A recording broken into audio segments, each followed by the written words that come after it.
going to look at some more acrylic painting techniques today and put some of our techniques from our round brushes into like a painting like this, but also pick up a few more little techniques along the way. Now, first of all, we're going to do the background, because if we paint the trees first, it's going to be really difficult to paint the background. So we're going to use the purples and dark blues, or I am. You don't have to have the same colours as me.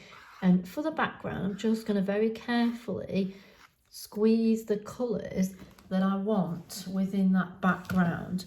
So I'm going to have a purple, I'm going to have a really dark blue at the back, and I want that really lovely deep blue here.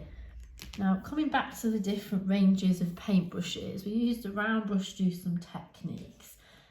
We're going to use some flat brushes to make a nice, really flat background. And they're similar to the round brush, come in different sizes. And they've got numbers on the side, which again reflects the amount of bristles that are here. So we've got what we call a wide flat brush here. And we've got what we call one of my favourites, a nice little filbert. He's called filbert because he's not quite flat at the edges here, it's rounded at the end.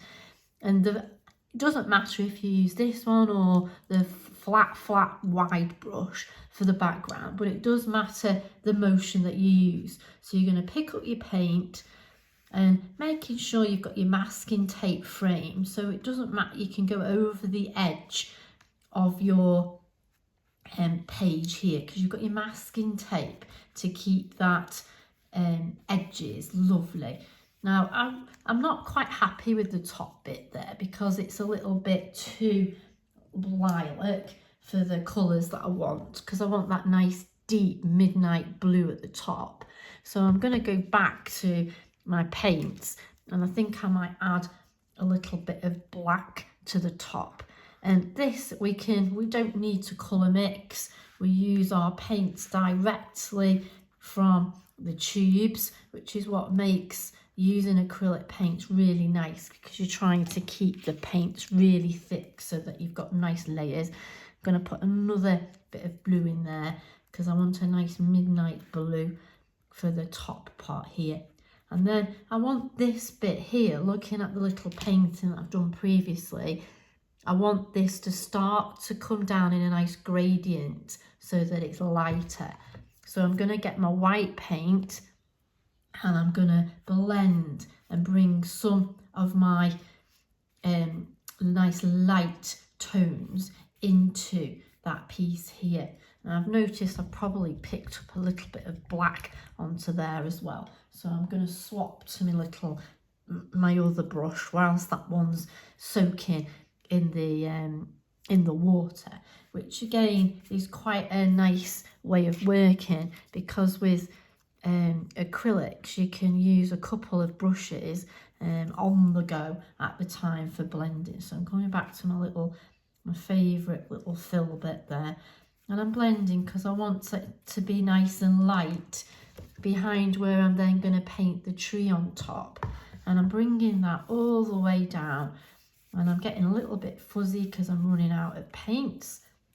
And I want the bottom part here to be a little bit darker. So I'm going to get my blue paints back out again and squidge a little bit of that onto there. I think I might want a little bit of purple as well. Now you don't have to stay with the same colour ranges as me, the same tones. If you want more of a spring colours, you can use your oranges and yellows to blend this bit down here. I'm just going to use the very tip side of my filbert, but I'm keeping the motion of my brush going from left to right, and I'm using the really flat brush. Now, artists' paintings changed after the Industrial Revolution because the flat brush is being able to use metal in a factory, and it's been able to press down to keep the bristles in place. So a lot of paintings after the Industrial Revolution, the techniques of artists were really lucky to start to have these nice flat brushes. Up until then, That's how the round brush was invented, because artists used to make their own brushes, and obviously naturally a round brush is easy to make with a piece of wood and something round here which you would entwine your bristles together. Bristles could have been made in ancient times from fur and hair and things like that. That's where the name's hog brushes